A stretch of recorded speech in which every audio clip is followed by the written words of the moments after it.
ప్రతి సంవత్సరం job calendar విడుదల చేస్తాం. రికార్డ్ చేసుకో, డేట్ టైం రాసుకో. తెలుగుదేశం పార్టీ అధికారంలోకి వచ్చిన మొదటి సంవత్సరం అంటే 2025 జనవరి నాడు జాబ్ క్యాలెండర్ మేము ప్రకటిస్తాం. ఎన్ని ఉద్యోగాలు, ఎప్పుడు ఎగ్జామ్లు అవుతాయి, ఎప్పుడు ఇంటర్వ్యూలు అవుతాయి. ఇప్పుడు నిన్ను ఏ చొక్కా, ఎక్కడ చొక్కా ఇప్పి ఎక్కడ తనాలి, నిన్ను ఏ రోడ్డు మీదకి లాక్కు రావాలి, నిన్ను యువకాలంలో నువ్వు చెప్పినటువంటి హామీలకి చేస్తున్నటువంటి పనులకి వెళ్ళి దావూస్లో వెళ్ళి దాక్కుంటావా, సింగపూర్లో వెళ్ళి దాక్కుంటావా? ఆయన కూడా అంతే పాప, అక్కడెక్కడో ఫ్యాక్షన్ ఊళ్ళో నుంచి పారిపోయి ఇటు వచ్చేస్తాడు, బన్నీలు డ్రాయర్లు అమ్ముకుంటూ ఉంటాడు. ఆయన ఎత్తుకుంటూ ఒక 10 మంది వస్తారు. ఏమన్నా నువ్వు తల పీకలు కోసినటువంటి నువ్వు బన్నీలు డ్రాయర్లు అమ్ముకుంటున్నావు, ఇంత గొప్ప సీమ ఫ్యాక్షనిస్ట్వి, ఒక్కసారి తొడగొట్టన్నా చూడాలని ఉంది అని నేను అడుగుతున్నాను నారా లోకేష్ గారిని. సార్ ఒక్కసారి జాబ్ క్యాలెండర్లు రిలీజ్ చేయండి సార్. ఆయన తొడగొట్టలేడు, ఈయన జాబ్ క్యాలెండర్లు రిలీజ్ చేయండి. మీరు ఈ మాటలు చెప్పు కదా అధికారంలోకి వచ్చింది, ఈ సొల్లు కబుర్లు చెప్పు కదా అధికారంలోకి వచ్చింది, ఈ మాయ మాటలు చెప్పు కదా అధికారంలోకి వచ్చింది. ఇదిగో ఈ అమలు కానీ హామీలు ఇచ్చి కదా ఈరోజు యువతను మోసం చేసింది. ఐటీ మినిస్టర్ గారిని ఏమన్నా కడుపుకి అన్నమేనా తినేది? మనం కడుపుకి అన్నమేనా తినేది? నారా లోకేష్ గారు ఏమన్నా అర్థమవుతుందా? మనిషిగా పుట్టి తెల్ల చొక్కా ఒకటి వేసుకొని అమాయకంగా ఒక గడ్డం పెంచేసుకొని ఏమి తెలియని అమాయకులాగా స్వాతిముత్యం కమల్ హాసన్ లాగా నటిస్తే ఆ నటన ఎంతో కాలం నిలబడదు సార్. బహుశా జనవరి 1 ఇంకా వచ్చినట్టు లేదు. మీరు మీ యొక్క అనధికార పర్యటన నుంచి ముగించుకొని మీరు ఇంకా జనవరి 1వ తారీఖున జాబ్ క్యాలెండర్ విషయంలో ఇవ్వకపోతే చొక్కా పట్టుకొని అడగాల. గుర్తుపెట్టుకో తమ్ముళ్ళ.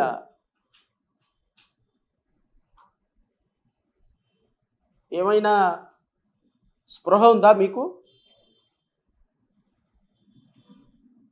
రాష్ట్రంలో 60 లక్షల మంది నిరుద్యోగులు ఎప్పుడు ఉద్యోగాలు వస్తాయా, ఎట్లాగ ఉద్యోగాలు? 3,76,000 బ్యాక్లాగ్ ఉద్యోగాలు సార్. ఓన్లీ ఎస్సీ ఎస్టీలకు సంబంధించినటువంటి 3,76,000 బ్యాక్లాగ్ ఉద్యోగాలు. ఈరోజు ఎస్సీ ఎస్టీలు ఉద్యోగాలు లేక అలమటిస్తుంటే జాబ్ క్యాలెండర్ వేయరా? రమారామి 12 లక్షల ప్రభుత్వ ఉద్యోగాలు. ఈరోజు కేవలం మీరు ప్రభుత్వ ఉద్యోగాలు అంటే మీరందరూ అనుకుంటారు, రాష్ట్ర ప్రజలందరూ అనుకుంటారు, ఒక డిపార్ట్మెంట్లో ఒక జూనియర్ అసిస్టెంటు, ఒక సీనియర్ అసిస్టెంటు, ఒక సూపర్నెంటు ఒక డిపార్ట్మెంట్లో ఖాళీ అయితే, ఒక డిపార్ట్మెంట్లో ఒక R&B డిపార్ట్మెంట్లో ఒక 20 ఉద్యోగాలు, 20 మంది రిటైర్డ్ అయిపోయి లేకపోతే కొంతమంది చనిపోతారు. ఒక 30 ఖాళీలో 40 ఖాళీలో ఒక డిపార్ట్మెంట్లో ఒక బ్రాంచ్లో ఖాళీ అయితే ఆ ప్రభుత్వ ఉద్యోగాలని ప్రభుత్వ ఉద్యోగులుగా రెగ్యులర్ బేసిస్లో నియమించాల్సినటువంటి వీళ్ళు, ఇదిగో ఈ దుర్మార్గులందరూ కూడా పాలకులందరూ వచ్చి ఈరోజు ఆ 30 ప్రభుత్వ ఉద్యోగాలని కాంట్రాక్ట్ అవుట్సోర్సింగ్ బేసిస్తో నియమించడం, ఇదిగో ఈ చంద్రబాబు నాయుడు దుర్మార్గం నుంచే స్టార్ట్ అయింది. ఈ దుర్మార్గుడే ఆద్యుడు దానికి.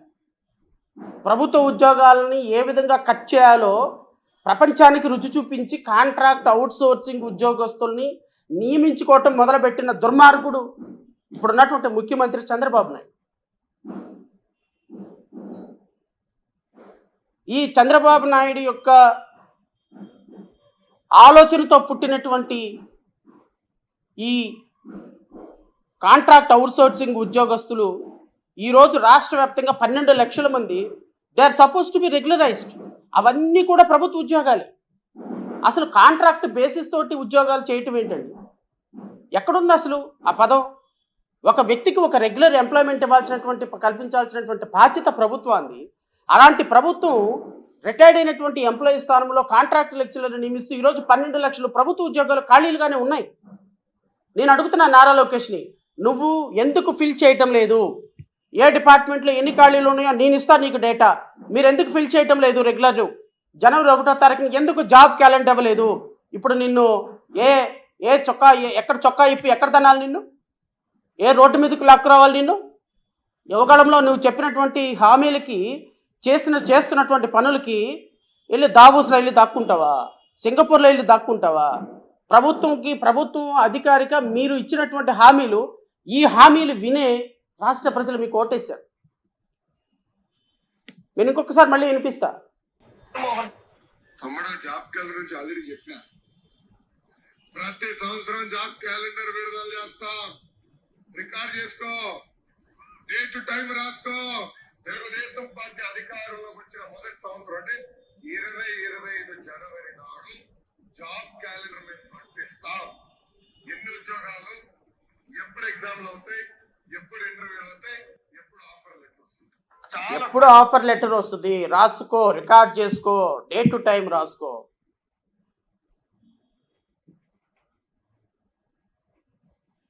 రెనా అని ఎంఎస్ నారాయణ ఒక క్యారెక్టర్ ఉంటుంది సినిమాలో.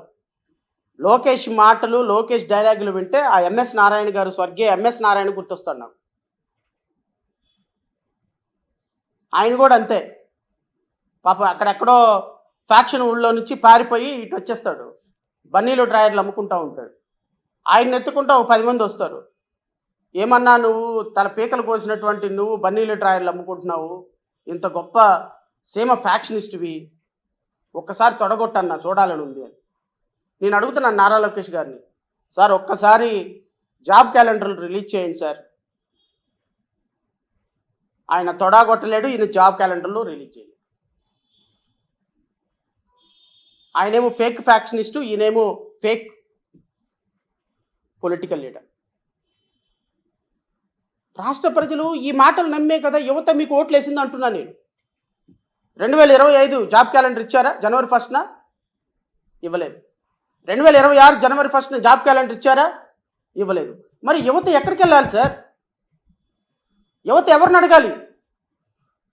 ఈరోజు రాష్ట్రంలో ఉన్నటువంటి 12 లక్షల ప్రభుత్వ ఉద్యోగాలు, 3 లక్షల బ్యాక్లాగ్ పోస్టులు ఉద్యోగాలు ఖాళీలు ఎవరు ఫిల్ చేయాలి అని అడుగుతున్నా నేను. మీరు ఈ మాటలు చెప్పు కదా అధికారంలోకి వచ్చింది, ఈ సొల్లు కబుర్లు చెప్పు కదా అధికారంలోకి వచ్చింది, ఈ మాయ మాటలు చెప్పు కదా అధికారంలోకి వచ్చింది. ఇదిగో ఈ అమలు కానీ హామీలు ఇచ్చి కదా ఈరోజు యువతను మోసం చేసింది. మరి 60 లక్షల మంది నిరుద్యోగులు ఈరోజు ఉద్యోగాల కోసం ఎదురు చూస్తున్నారు. మీరు ఫిల్ చేయండి. 12 లక్షల మందికి ఉద్యోగాలు వస్తే మిగతా వాళ్ళు మళ్ళీ నెక్స్ట్ ఇయర్ చూసుకుంటారు, ఆపై ఇయర్ చూసుకుంటారు. ఎప్పటికప్పుడు ఖాళీలు వస్తూ ఉంటాయి. ఎటు మీరు 20 లక్షల ఉద్యోగాల కల్పన చేస్తామన్నారు కదా, ఆ 20 లక్షల ఉద్యోగాలు మిగతా వాళ్ళకి వస్తాయి. యువతకి మీరు ఇచ్చేటువంటి భరోసా ఏంటి? 2026 సంవత్సరంలో మీరు వెళ్ళి బాలీలో దాక్కుంటారా? మీరు హవాలా కుంభకోణంలో దోచుకున్న డబ్బంతా కూడా దాన్ని హవాలా కుంభకోణంలో లాక్కున్నట్టు దాచుకున్నట్టు సింగపూరు, దావోసు, లేకపోతే బాలి లాంటి ఊర్లోకి వెళ్ళిపోయి, దేశంలోకి వెళ్ళిపోయి మీ డబ్బులు దాచిపెట్టుకోవటానికి కదా సార్ మీకు అధికారం ఇచ్చింది రాష్ట్ర ప్రజలు. రాష్ట్ర ప్రజలు ఇచ్చినటువంటి అధికారాన్ని ఇంత దుర్మార్గంగా వాడి ఈ రాష్ట్రంలో గాయపైపోతే మాట్లాడకుండా కూర్చోవాలా? నేను మీ ద్వారా రాష్ట్ర ప్రజలను అడుగుతున్నా, ఒక్కసారి గమనించండి. ఒక్కసారి మీరు గమనించండి.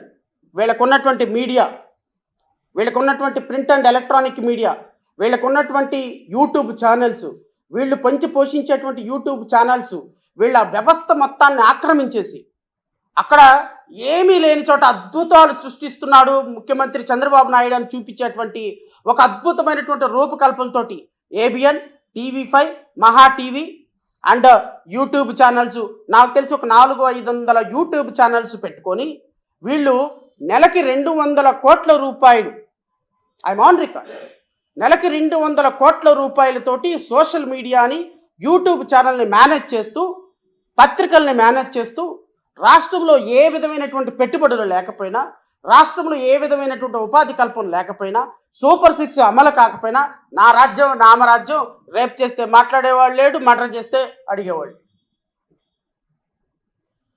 ఇలాంటి పరిపాలన చేస్తున్నటువంటి ప్రభుత్వాన్ని ఎందుకు నెత్తి మీద తీసుకొచ్చి పెట్టుకున్నామా అని రాష్ట్ర ప్రజలలో రామచంద్రాన్ని ఏడుస్తుంటే మీరు సీక్రెట్ టూర్లు చేస్తారా? రాష్ట్ర ప్రజలకి మీరు భరోసా ఇవ్వాల్సినటువంటి బాధ్యత మీకు లేదా? జాబ్ క్యాలెండర్ గురించి నేను అష్యూరెన్స్ ఇచ్చాను. 1వ తారీఖు వస్తుంది, నేను ఇక్కడ కూర్చొని జాబ్ క్యాలెండర్ రిలీజ్ చేసి ఈ నిరుద్యోగుల పాలిట నేను ఈ రాష్ట్ర ప్రభుత్వం కమిట్మెంట్ తోటి ఉందని నిరూపించుకోవాల్సినటువంటి బాధ్యత మీకు లేదా నేను అడుగుతున్నా.